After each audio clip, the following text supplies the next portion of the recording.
என்ற தலைவர் கலைஞரின் நூற்றாண்டு நிறைவில் 100க்கு 100 வெற்றியை பெற்று புகழ் மாலையை சூட்ட வேண்டும் என்று நான் உறுதி எடுத்து பயணம் தொடங்கினேன். எடுத்த உறுதியில் நூற்றாண்டு நாயகருக்கு புகழ் மாலை சூட்டிய பெருமையோடு உங்கள் முன்னால் நின்று கொண்டிருக்கிறேன். நடைபெற்றது நாடாளுமன்ற தேர்தலாக இருந்தாலும் எதிர்க்கட்சிகள் என்னை குறிவைத்தும் இந்த திராவிட மாடல் அரசை விமர்சித்தும் தான் தேர்தல் களத்தில் அதிகம் பேசினார்கள். திராவிட மாடல் ஆட்சியின் செல்வாக்கை குறைத்து காட்ட அவர்கள் செய்த உண்மைக்கு புறம்பான பிரச்சாரங்களை மக்கள் முறியடித்து செய்கூலி சேதாரம் இல்லாமல் முழுமையான வெற்றியை வழங்கினார்கள்.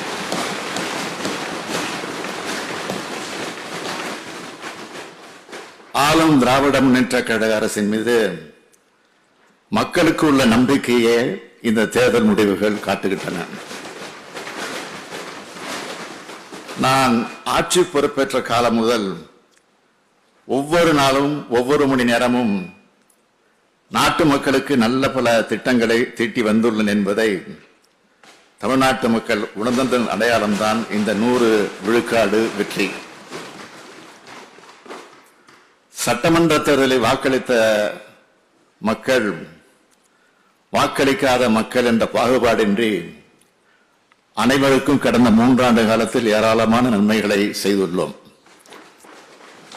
அதற்கான அங்கீகாரத்தை வாக்குகள் மூலமாக மக்கள் நமக்கு அளித்துள்ளார்கள். வரலாற்று சிறப்புமிக்க இந்த தமிழ்நாடு சட்டமன்றத்தில் இன்று வாக்களித்த தமிழ்நாட்டு மக்கள் அனைவருக்கும் தலை வணங்கி வணக்கத்தையும் நன்றியையும் தெரிவித்துக் கொள்கிறேன்.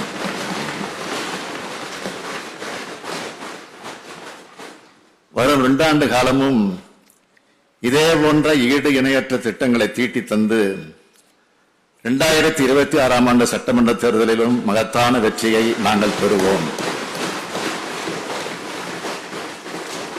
இதனை மமதையோடு நான் சொல்லவில்லை. மனசாட்சிப்படி செயல்படும் இந்த ஸ்டாலின் மீதும் திராவிட மாடல் அரசின் மீதும் மக்கள் வைத்துள்ள நம்பிக்கையின் அடிப்படையில் துணிச்சலோடு சொல்கிறேன்.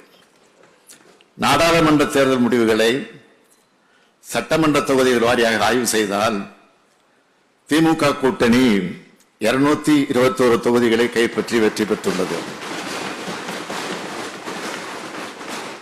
மக்கள் மனதில் யார் இருக்கிறார்கள், யாரை மக்கள் அடியோடு புறக்கணித்துள்ளார்கள் என்பதையெல்லாம் இதன் மூலம் உணர முடியும். அதனால்தான் மக்களால் ஒதுக்கப்பட்டவர்கள் நமது முகத்தை நேருக்கு நேராக பார்க்க முடியாமல் தினந்தோறும் இந்த அவைக்கு வந்து அவையின் மாண்புக்கும் குந்தகம் விளைவித்து சென்று விட்டார்கள். இந்த தேர்தல் தோல்வியை மறைக்க அவர்கள் போட்ட சதி திட்டம்தான் நடவடிக்கை எடுக்கப்பட்ட கள்ளக்குறிச்சி விவகாரத்தை தொடர்ந்து கிளப்பியது.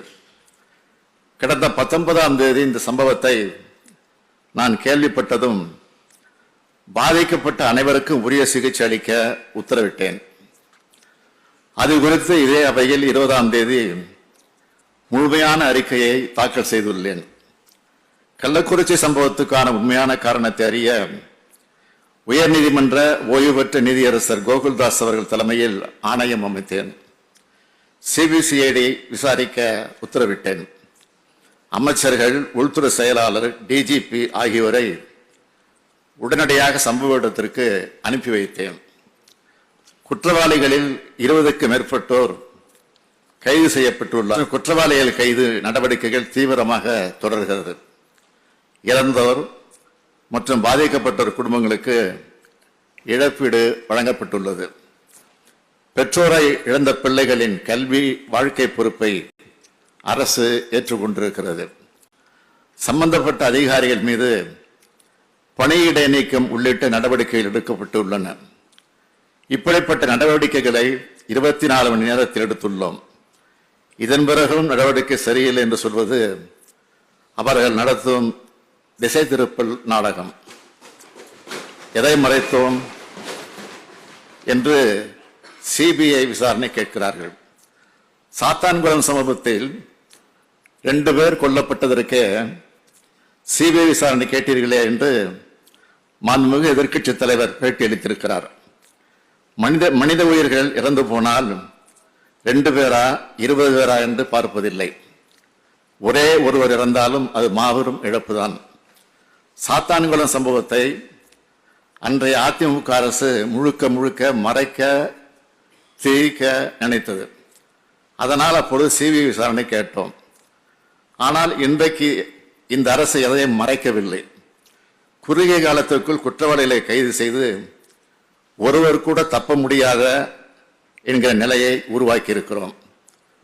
விஷச்சாராய விற்பனை என்பது ஒரு சமூக குற்றம். விலை மதிப்பில்லாத மனித உயிர்களை பலிவாங்குகிற இதை முற்றிலுமாக ஒழிக்க இந்த அரசு உறுதி பூண்டுள்ளது. இந்த அவைக்கு நான் தெரிவித்துக் கொள்கிறேன். கள்ளக்குறிச்சி சம்பவத்திற்கு பிறகு மாவட்ட ஆட்சியர்கள், காவல்துறை எஸ்பிக்கள் ஆய்வுக் கூட்டத்தில் பேசிய நான் இது தொடர்பான கடுமையான எச்சரிக்கை விடுத்துள்ளேன். இனிமேல் எங்காவது கள்ளச்சார உயிர் பலி நடக்குமானால் அதற்கு அந்த மாவட்ட காவல்துறை அதிகாரியும் எல்லைக்குட்பட்ட காவல் நிலைய அதிகாரியும் தான் பொறுப்பேற்க வேண்டும் என்பதை மிகவும் கண்டிப்புடன் சொல்லியிருக்கிறேன். அதே போலவே போதைப்பொருள் நடமாட்டம் மற்றும் விற்பனையை முற்றிலுமாக தடுக்க அனைத்து முயற்சிகளும் எடுத்து வருகிறோம். வெளி மாநிலங்களிலிருந்து கடத்தி வரப்படும் கஞ்சாவை தடுக்க கடும் நடவடிக்கை எடுக்கப்பட்டு வருகிறது. இக்குற்றங்களில் கைது செய்யப்படுபவர்களின் சொத்துக்களை பறிமுதல் செய்கிறோம். கடந்த 2 ஆண்டுகளாக குற்றவாளிகளுடைய 18 கோடியே 5 லட்சம் ரூபாய் மதிப்பிலான 46 சொத்துக்கள் பறிமுதல் செய்யப்பட்டுள்ளது. வங்கி கணக்குகள் முடக்கப்பட்டுள்ளது. கள்ளச்சாராயத்தைப் போலவே போதை மருந்து ஒழிப்பிலும் காவல்துறை அதிகாரிகள் உறுதியாக இருக்க வேண்டும் என்று தொடர்ந்து அறிவுறுத்தி வருகிறேன். மது போதை பழக்கங்களுக்கு எதிராக குற்றத்தடுப்பு நடவடிக்கைகளை அரசு ஒரு பக்கம் எடுத்தாலும் இது தொடர்பான விழிப்புணர்வு பிரச்சாரங்கள் அதிகம் முன்னெடுக்கப்பட வேண்டும் என்று அரசு கருதுகிறது. போதை மருந்தின் பாதிப்புகளை உணர்த்துதல், குடிநோயாளிகளை மீட்பது ஆகியவற்றை ஒரு இயக்கமாகவே நடத்தி வருகிறது. அந்த இயக்கத்தை சட்டமன்ற உறுப்பினர் அனைவரும் கட்சி பாகுபாடின்றி மக்களிடம் கொண்டு சேர்க்க வேண்டும் என கேட்டுக்கொள்கிறேன்.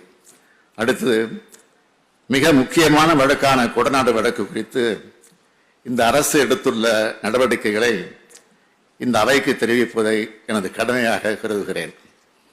கொடநாடு வழக்கில் இதுவரை 268 சாட்சிகள் விசாரிக்கப்பட்டு எதிரிகள் பயன்படுத்திய 8 செல்போன்கள், 4 சிம் கார்டுகள் கோவை வட்டார தடய அறிவியல் ஆய்வகத்துக்கு அனுப்பி வைக்கப்பட்டது. அவர்களிடமிருந்து 8000 பக்கம் கொண்ட ஆய்வறிக்கை பெறப்பட்டுள்ளது. சம்பவம் நடந்தபோது எதிரிகள் சிலருக்கு வெளிநாட்டு போன் அழைப்புகள் வந்துள்ளது. எனவே அதனை இன்டர்போல் உதவியுடன் விசாரிக்க வேண்டும். மேலும் சிலருக்கு இதில் தொடர்பு இருக்கிறதா என்ற கோணத்திலும் விசாரித்து வருகிறோம். சட்டம் ஒழுங்கை காப்பதில் தமிழ்நாடு அரசு வெற்றிகரமாக செயல்பட்டுள்ளது. அனைத்து விழாக்களையும் அமைதியான முறையில் நடத்தி காட்டியிருக்கிறோம். 18 ஆண்டுகளாக நின்று போயிருந்த சிவகங்கை கண்டதேவி அருள்மிகு சொர்ணமுதீஸ்வரர் திருக்கோயில் போராட்ட தேரோட்டத்தை எந்த பிரச்சனையும் என்று சுமூகமாக நடத்தி காட்டியிருக்கிறோம். அதற்காக அந்த பகுதி மக்கள் என்னை நேரில் சந்தித்து நன்றி கூறினார்கள். 40 லட்சம் பேர் திரண்ட திருவண்ணாமலை கார்த்திகை தீப திருவிழா, 2 லட்சம் பேர் பங்கெடுத்த மதுரை சித்திரை திருவிழா, 8 லட்சம் பேர் கூடிய திருச்செந்தூர் சூரசம்சாரம், 5 லட்சம் பேர் கூடிய பழனி தைப்பூச திருவிழா, 12 லட்சம் பேர் பங்கேற்ற குலசேகரப்பட்டினம் தசரா, 3 லட்சம் பேர் பங்கேற்ற வேளாங்கண்ணி தேவாலய கொடியேற்று திருவிழா, 20,000 பேர் பங்கேற்ற நாகூர் சந்தனக்கூடு திருவிழா உள்ளிட்ட பொதுமக்கள் அதிகம் கூடும் விழாக்கள் அனைத்தையும் அமைதியாக நடத்தி காட்டியிருக்கிறோம். இன்றைக்கு தமிழ்நாடு வளர்ச்சி மிகு மாநிலமாக இருக்கிறது என்றால் அமைதி மிகு மாநிலமாகத்தான் அது இருப்பதால் தான். வளர்ச்சி மிகு மாநிலமாக இருக்கிறது என்பதை இந்த மாமன்ற உறுப்பினர்கள் அறிவார்கள்.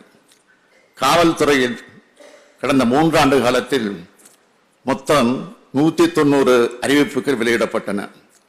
அதில் 179 அறிவிப்புகளுக்கு அரசாணை வெளியிடப்பட்டு நடைமுறைக்கு வந்துள்ளன என்பதை அறிவிப்பதில் மகிழ்ச்சி அடைகிறேன். மற்ற அறிவிப்புகளும் விரைவில் அரசாணையாக ஆகும் என்று உறுதியளிக்கிறேன். கடந்த ஆண்டு மட்டும் காவல்துறையில் பல்வேறு சீர்திருத்த முன்னெடுப்புகள் எடுக்கப்பட்டன. மாணவர்களை பயன்படுத்தும் சிற்பி திட்டம் மூலமாக மாணவர்களுக்கு ஒழுக்க பயிற்சி அளிக்கப்படுகிறது. சிறு குற்றம் செய்யும் குற்றவாளிகளை திருத்தி அவர்களது எதிர்காலத்தை சிறப்பானதாக மாற்றுவதற்கு பறவை திட்டம் தீட்டப்பட்டது. பதிவேடு குற்றவாளிகள் குறித்த தகவல்களை ஒருங்கிணைக்க பருந்து திட்டம் செயல்பாட்டில் உள்ளது. காவலர்களின் நன்மைக்காக ஸ்மார்ட் காவலர் செயலி உருவாக்கப்பட்டது. விடுப்புகளை முறைப்படுத்த விண்ணப்ப செயலி அறிமுகம் செய்யப்பட்டது. காவலர்களின் மன அழுத்தத்தை குறைக்கும் பயிற்சியாக மகிழ்ச்சி என்ற திட்டம் செயல்படுத்தப்பட்டது. மகளிர் காவலர்களுக்காக ஆனந்தம் திட்டம் அமுலில் உள்ளது. வாகன திருட்டை கண்காணிக்க IVMS திட்டம் நடைமுறைக்கு வந்துள்ளது. பொதுமக்களின் குறைகளை நிவர்த்தி செய்யவும் புகார்களை விரைந்து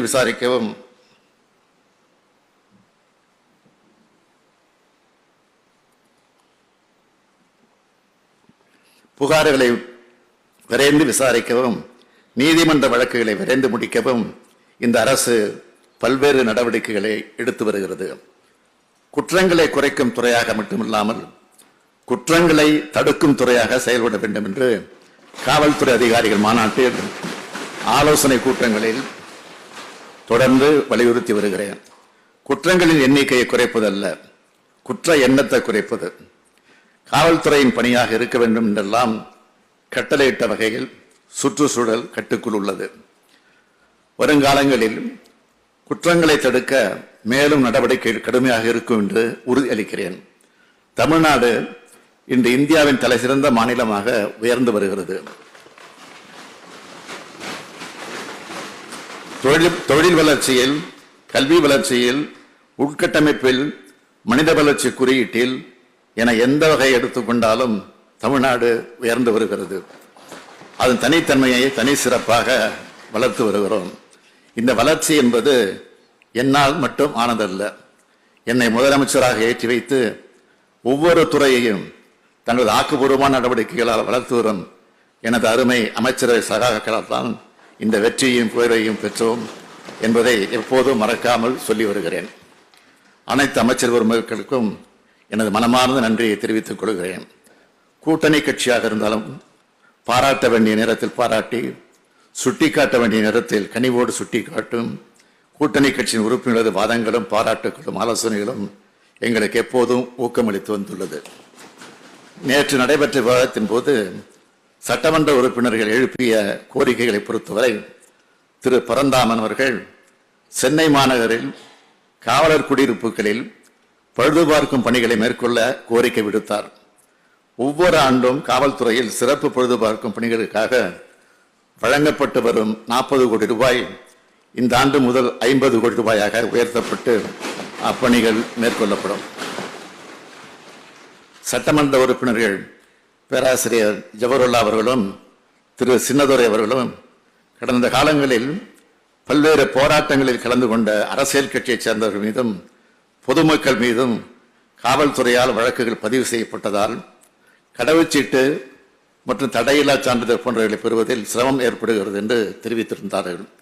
கடந்த 3 ஆண்டுகளில் இதுபோன்ற பல ஆயிரம் வழக்குகள் திரும்ப பெறப்பட்டுள்ளது. மீதம் இருக்கும் வழக்குகள் குறித்தும் உரிய தரவுகள் பெற்று திரும்ப பெற நடவடிக்கை எடுக்குமாறு சட்டம் ஒழுங்கு கூடுதல் காவல்துறை இயக்குநர் அவர்களை அறிவுறுத்தியிருக்கிறேன். அருமை சகோதரர் திரு சிந்தனை செல்வன் அவர்கள் பேசும்போது செங்கல்பட்டு மாவட்டம் திருப்போரூர் பகுதியில் ஒரு புதிய தீயணைப்பு நிலையம் அமைத்து தர கோரினார். அக்கோரிக்கையை ஏற்று கோவளத்தில் ஒரு புதிய தீயணைப்பு மற்றும் மீட்பு பணிகள் நிலையம் அமைக்கப்படும். இதன் மூலம் திருப்போரூர் பகுதியும் கடலோர பகுதியான கோவளமும் பயன்பெறும். பாமக சட்டமன்ற கட்சித் தலைவர் G.K. மணி அவர்கள் நடந்து முடிந்த நாடாளுமன்ற தேர்தல் பணி செய்த காவலர்களுக்கு தேர்தல் பணிப்படி வழங்க கோரிக்கை விடுத்தார். அக்கோரிக்கையின் அடிப்படையில் காவல்துறை தலைமை இயக்குநர்களிடம் கருத்துரு பெற்று விரைவில் தேர்தல் படி வழங்கப்படும். முக்கிய எதிர்க்கட்சியான அதிமுக இந்த கூட்டத்தொடரில் எடுத்த தவறான நிலைப்பாடு எனக்கு வருத்தம் அளிப்பதாகவே இருக்கிறது. ஆக்கபூர்வமான விவாதங்களுக்கு பதில் சொல்வதற்கு நாங்கள் எப்பொழுதும் தயாராக இருக்கிறோம். அந்த பதிலை கேட்பதற்குத்தான் அதிமுக தயாராக இல்லை. ஒருபுறம் தேர்தல் தோல்வி, மறுபுறம் சொந்த கட்சி நெருக்கடி என ரெண்டுக்கும் இடையே சிக்கிக் கொண்டு அதிலிருந்து தப்பிப்பதற்காக அவை நடவடிக்கைகளுக்கு குந்தகம் ஏற்படுத்தியது அதிமுக.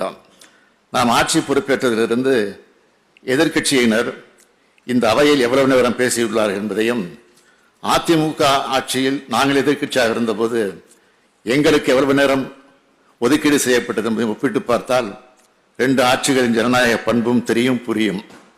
மாண்புமிகு பேரவைத் தலைவர்களே, ஆசிரியருக்கே உரிய கண்டிப்புடனும் தெளிந்த அறிவு கூர்மையுடனும் அதே நேரத்தில் சுவையுடவும் இந்த அவையை நடத்தி செல்லும் தங்களுக்கு மனமார்ந்த நன்றியை தெரிவித்துக் கொள்கிறேன். மாண்புமிகு பேரவைத் தலைவர்களே, இந்த ஆண்டு மானிய கோரிக்கையில் 100 அறிவிப்புகள் உள்ளது. அதில் சிலவற்றை மட்டும் இப்போது அறிவிக்க விரும்புகிறேன். மீத அறிவிப்புகளை நான் படித்ததாக கருதி அவை குறிப்பில் சேர்த்திடுமாறு கேட்டுக்கொள்கிறேன். கலைஞர் நூற்றாண்டு பேருந்து முனையம்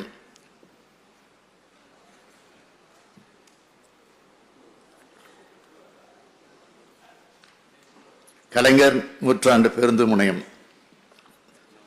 மற்றும் ஏற்காடு ஆகிய இடங்களில் புதிய போக்குவரத்து காவல் நிலையங்கள், கிண்டி கலைஞர் நூற்றாண்டு உயர் சிறப்பு மருத்துவமனை புறக்காவல் நிலையம், படப்பை ஆதமங்கலம் புதூர் திருப்பரங்குன்றம் கோயில் ஆகிய இடங்களில் புதிய காவல் நிலையங்கள். நம்முடைய அவை முன்னவர் அவர்கள் காலையில் வந்தவுடன் ஒரு சீட்டு கொடுத்துருக்காருன்ட்ட நெடுநாள் கோரிக்கைன்னு சொல்லி கொடுத்துருக்காரு. பேரணாம்பட்டில் இருக்கக்கூடிய காவல் நிலையத்தை வேறு இடத்திற்கு மாற்ற வேண்டும் என்ற கோரிக்கை கொடுத்திருக்கிறார். அதுவும் நிச்சயமாக பரிசீலிக்கப்படும். குளத்தூர், கேளம்பாக்கம், செங்குன்றம் உள்ளிட்ட இடங்களில் புதிய அனைத்து மகளிர் காவல் நிலையங்கள் அமைக்கப்படும். தாம்பரம் காவல் ஆணையத்திற்கு புதிய கட்டடம் கட்டப்படும். கோவை, பொள்ளாச்சி, திருப்பூர், நல்லூர் ஆகிய இடங்களில் 229 காவல் குடியிருப்புகள் கட்டப்படும். தமிழ்நாடு காவல்துறையில் பணியாற்றும் ஆளுநர்கள் பணியின் போது உயிரிழப்போ, உடலுறுப்பு இழப்போ, காயமோ ஏற்பட்டால் வழங்கப்படும் கருணத்தொகை உயர்த்தப்படும். சிறப்பு இலக்கு படையில் பணியாற்றும் ஆளுநர்களுக்கு அத்தொகை உயர்த்தி வழங்கப்படும். ஊர்காவல் படையில் பணியாற்றும் ஆளுநர்கள் உயிரிழக்கும் போது அவர்கள் குடும்பத்திற்கு தமிழ்நாடு ஊர்காவல் படைநலன் மற்றும் கருணை கொடை நிதியிலிருந்து வழங்கப்படும் மதிப்பு இழப்பீடு 15,000 ரூபாய் 1 லட்சம் ரூபாயாகவும், காயமற்றவர்களுக்கான நிதி 10,000 50,000 ரூபாயும் உயர்த்தப்படும். கோவை மாநகராட்சியை விபத்தில்லாத மாநகரமாக மாற்றிட 5 கோடி ரூபாய் மதிப்பீட்டில் செயல் திட்டம் ஒன்று செயல்படுத்தப்படும். தஞ்சாவூர் வட்டார தடய அறிவியல் ஆய்வகத்தில் 5 கோடி 21 லட்சம் ரூபாய் செலவில் புதிய ஆயப்பிரிவு ஒன்று உருவாக்கப்படும். தீயணைப்பு மற்றும் மீட்பு பணியில் ஈடுபடும் பணியாளர்களின் பயன்பாட்டிற்காக 1500 தற்காப்பு உடைகளும், மீட்பு பணியில் ஈடுபடும் பணியாளர்களுக்கு சிறிய உபகரணங்களோடு கூடிய 3000 மீட்பு உடைகளும் 4 கோடி 50 லட்சம் ரூபாய் செலவில் வழங்கப்படும். ஏரல், கருமத்தம்பட்டி, மடத்துக்குளம், கோவலம், படப்பை, திருநெல்வேலி மாநகரம், புதுவையில் உள்ளிட்ட 7 இடங்களில் புதிய தீயணைப்பு மற்றும் மீட்பு பணிகள் நிலையங்கள் நிறுவப்படும். சமயபுரம், மேடவாக்கம், பெரம்பலூர், தியாகதுர்கம், நீடாமங்கலம், குளத்தூர் ஆகிய 6 தீயணைப்பு மற்றும் மீட்பு பணி நிலையங்களுக்கு புதிய கட்டடம் கட்டப்படும். அது மட்டுமல்ல, அரசு ஊழியர்களுக்கான புதிய மருத்துவ காப்பீடு திட்டத்தில் அரசு ஊழியர்களை சார்ந்துள்ள தாய் தந்தையாரையும் பயனாளிகளாக சேர்த்திட வேண்டும் என்று காவல்துறையினர் உள்ளிட்ட பல்வேறு அரசு அலுவலர்களிடமிருந்தும் கோரிக்கைகள் வரப்பெற்றுள்ளன. அவற்றை உரிய முறையில் ஆராய்ந்து அரசு அலுவலர்களை சார்ந்து வாழும் அவர்களது பெற்றோர்களுக்கும் மருத்துவ காப்பீட்டின் பலன் சென்றடையும் வகையில் சம்பந்தப்பட்ட அரசு ஊழியர்களின் விருப்பத்தை பெற்று தற்போது நடைமுறையில் உள்ள புதிய மருத்துவ காப்பீடு திட்டம் மறுசீரமைக்கப்படும். மேலும் புதிய மருத்துவ காப்பீடு திட்டத்தின் பயன்களை பெறும் அரசு அலுவலர்கள் எதிர்கொள்ளும் நடைமுறை சிக்கல்களை கலைந்திட தலைமைச் செயலாளர் தலைமையில் விரைவில் ஆய்வுக் கூட்டம் நடத்திடவும் தேவைப்படும் நெறிமுறைகளை வழங்கிடவும் நான் உத்தரவிட்டுள்ளேன். மாண்புமிகு பேரவைத் தலைவர் அவர்களே, எங்களது இலக்கு மிகப்பெரியது, எங்களது கொள்கை மிக மிக பெரியது. எனவே எங்களது பயணமும் மிக மிக நீண்டது.